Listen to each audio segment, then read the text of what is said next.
Hello and welcome to this edition of Marlborough Junior Reporters. Today we're reporting live from Villari's Martial Arts on Main Street in Marlborough. We'll be speaking with Master Mark and learning about this unique style of martial arts that includes Shaolin Kempo Karate and Jiu-Jitsu. Master Mark, welcome to the show. Thank you. Thanks for coming down. So I have a question for you. So do you know how long this has been going in your family? How long has the martial arts been in my family? Well, Yeah. I've been doing it personally for 52 years. So most of my life. Yes, and Villari's organization started in 1968. So what's that, 56 years going on. So quite a while. Do you wish that this continues on with your family? Well, absolutely. This is a legacy, and as our students, so I'm the head instructor of all the Villaris. Unfortunately, Great Grandmaster Villari, who was my teacher, passed away about a year and a half or so ago, and I was elected to take over as head of our organization. We have over 100 schools throughout the United States and Canada. So as the headmaster, it's very important to me that after I retire or I'm gone, that people like Coach Kevin can continue the legacy of the martial arts. I mean, martial arts is over 2,000 years old. They can trace it back that far. So hopefully it'll continue for another 10,000 years. Thank you. He's going to do what's called a pinyan, which is a form. Form is you're defending yourself against imaginary opponents. And it teaches power, reflexes, timing, footwork, a lot of different things.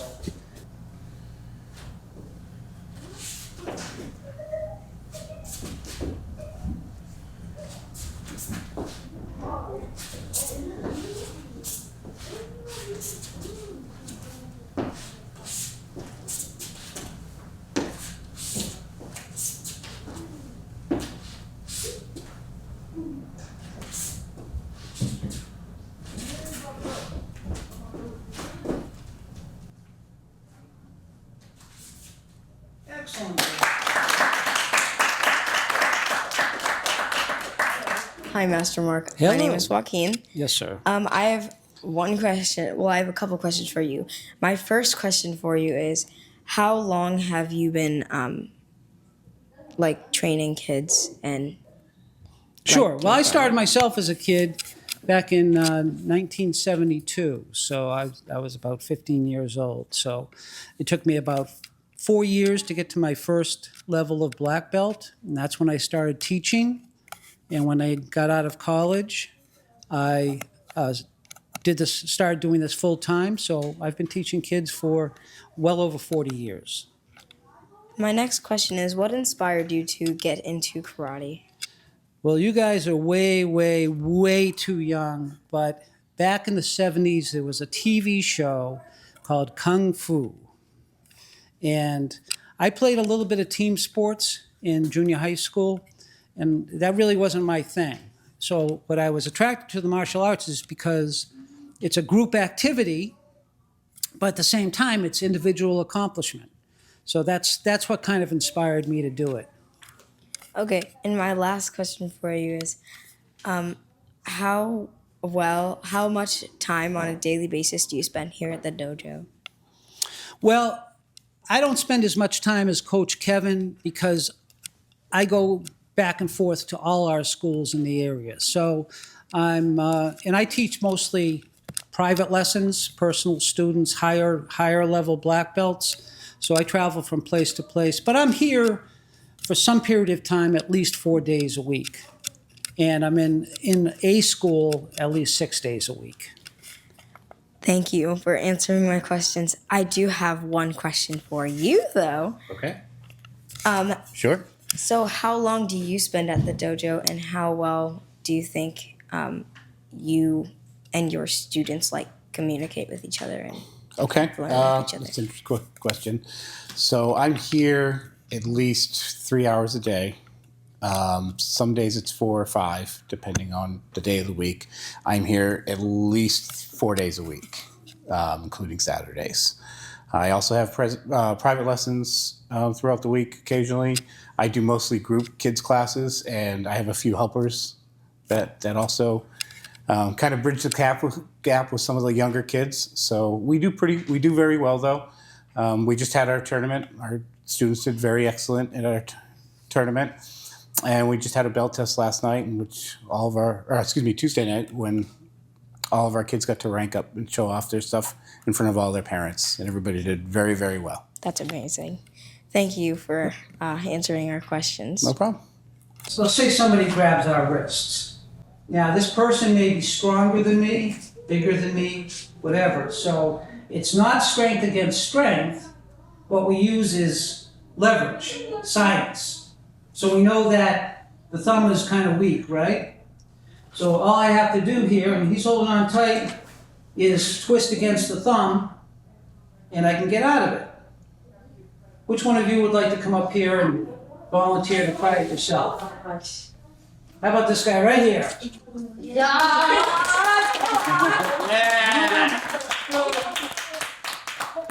Okay, hold your arms out.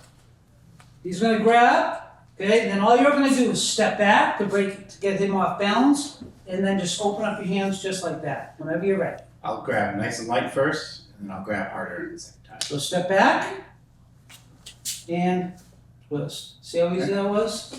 Okay, So again. one more time, I'm gonna.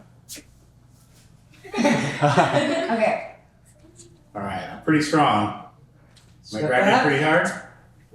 Step back, step back out of the way, and twist. Hey, that's it, good job. Thank you, have a seat. Hi, I'm Oliver. So, do you guys like kung fu movies? Of course. You know what? I actually don't watch that many of them because, when I'm at home, I just like to relax. But there are some good ones out there. Yeah. And some funny ones. I'm a fan of the funny ones myself Yeah. also. I mean, Jackie Chan is cool. So. Hi, my name is Josh. My question for you is, what is your favorite part about just being a part of martial arts? Yes, that's an excellent question. So, as long as I've been doing it, I know that I'm never going to perfect it, and that I'm always have the opportunity to get better. So that's on a personal level. Excuse me. On a teaching level, what's very rewarding is helping a student, whether they're a beginner student or high-level black belt, teaching them everything that I learned from my student and watching them grow. And with the kids especially, watching them grow as individuals, gain confidence, and being able to stand up for themselves. So that's very rewarding for me. Thank you. I actually have one question for you. Sure. My question for you is, what is your favorite part about being a trainer and training the students? So I like working with the younger teens. That's where I really get to see them flourish into being the older kids and getting them to the point where they can start helping train some of the younger kids. Watching them become leaders in their own right is really amazing for me. That's what I enjoy the most. Thank you. This is what we call a crane technique. So I'm going to pretend these are my wings, okay? And as I step forward, I just simply use my wings to knock them off and lock them up, okay? So I have control. Now, peace always first, but if we needed to give him a little nudge to get him to stop being a wise guy, then we can give him a little nudge. Or I could do it the other way as well, here, and I could simply get away from him, situation resolved. Okay, which one of you wants to try this technique? Joaquin! Come on here. All right, so Coach Kevin is going to grab you lightly to start. So what you're going to do, we always step to break the balance, and then just bring this arm up, turn, and lock him up. Good. There. Okay, again, grab him a little tighter this time, step forward, break his balance, and good, excellent. Go good. Good, real good. Hi, my name is Anna, and one question I have for you is, for you both actually, is do you ever doubt yourselves whenever you both are training a student or, a group of students? Well, I have the privilege to be teaching under the person who owns the system, so I get a lot of personal attention to my training. So yes, I get nervous, especially when he watches over my shoulder sometimes. I always wonder if I'm doing the right thing, but you get through it. It's part of our things that we learn to power through and rely on our training. I don't doubt myself. I've been doing this for so long. What I always do, though, is I'm always thinking about the best way to help somebody learn. People learn in all sorts of different ways. So it's not really doubt as much as just making sure that I'm getting through to you as a student in whichever way you learn best. Thank you. Hi, my name is Gavin, and I would like to ask you a question. So, I really like the way that this whole area is designed. Do you guys know anything about the way that this that it was designed and built, and like what inspirations you came from with them? So if you went into really any martial arts school, but particularly the Villari schools, they're all pretty much, even though it might be different sizes, designed with the same way. So there's an Asian concept called feng shui, okay, which is the idea of placing things in a certain way to create the best possible energy.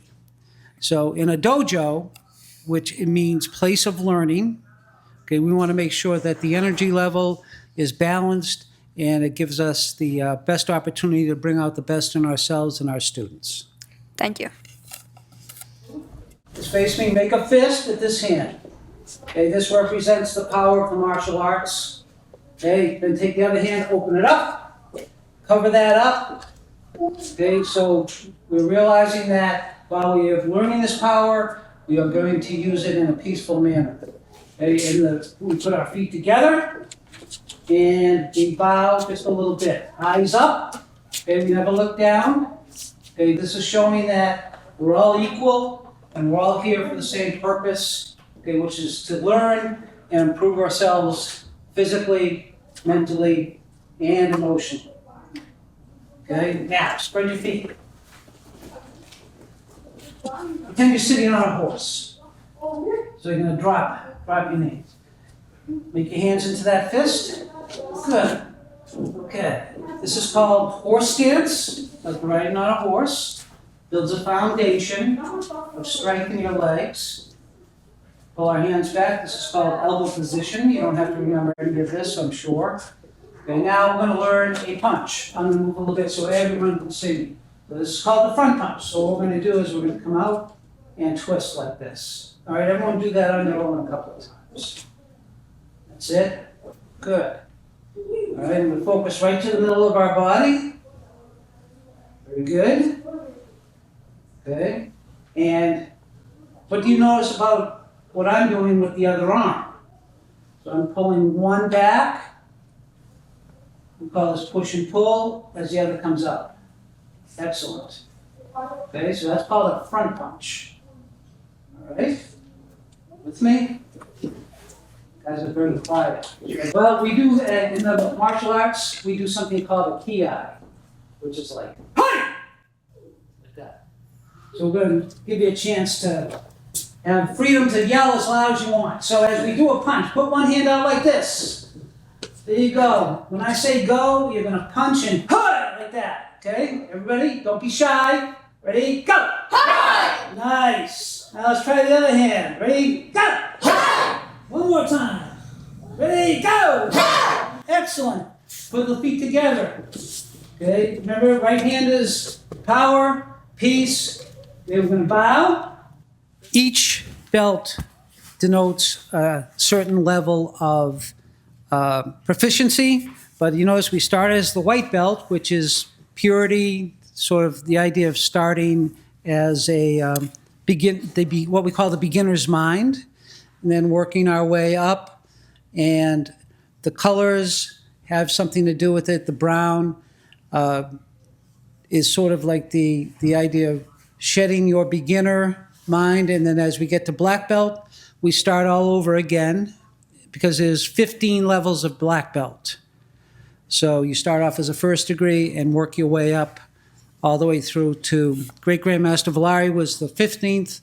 I'm a 14th degree black belt, and each level of black belt has a certain more philosophical and understanding the principles of the system. So it's pretty sophisticated. How long did it take you to get up to the 14th black belt?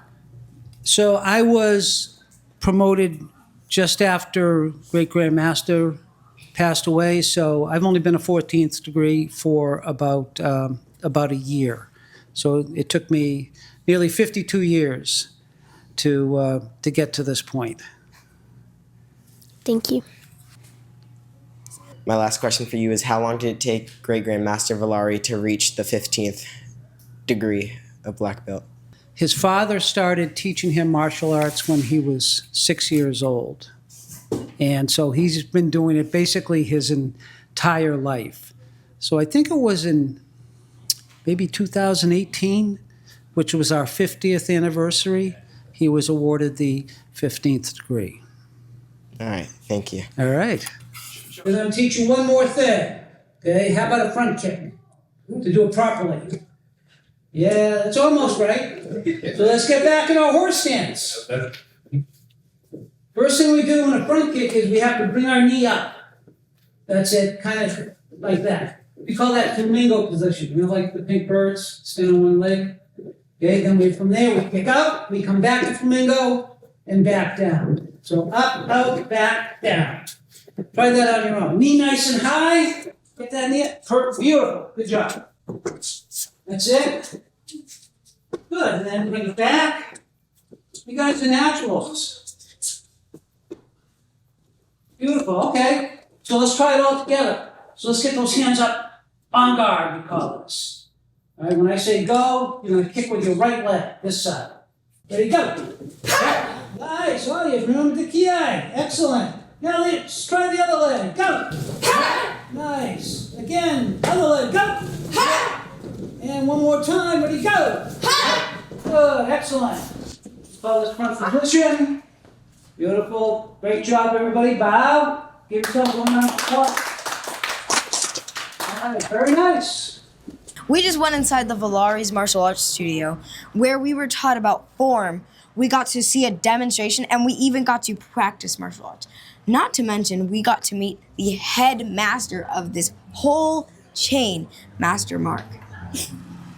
And we wanted to thank Master Mark for coming on the show. And thank you for watching another episode of Marlborough Junior Reporters. We'll see you next time. Bye. Junior Reporters.